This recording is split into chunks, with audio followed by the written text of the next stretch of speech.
Welcome to Wingnut's workshop. For this tool restoration, I want to look back at my Instagram post of my flea market finds number 2. That's where I showed the results of my $5 investment. On that successful trip to the flea market, I scored a Stillson 12-inch back saw for only $2, a 2-inch Cincinnati Tool Company C-clamp for only $1, and a 10-inch Stillson wrench by Oswego Tool Company of Oswego, New York for only $2. I've already shared the cleanup and flitz polishing of the C-clamp. See, there's Cin Tool USA, Cincinnati Tool Company, 2-inch. So you've already seen this, the restoration of this. Now I'd like to share with you the steps and all the work it took to be able to restore this Stillson wrench. Come along with me and enjoy the ride.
Here's the finished results of the Stillson wrench, Oswego Tool Company.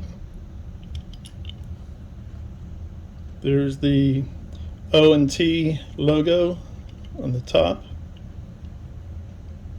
Number 10 for 10-inch, although it's closer to 9.5.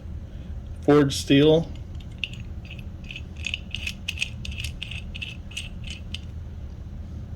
Handle. There's still a little bit of a dimple that I wasn't able to pull out, but I didn't try to fill it. I wanted to keep the wood as natural as I could. Polishing the back, the nut.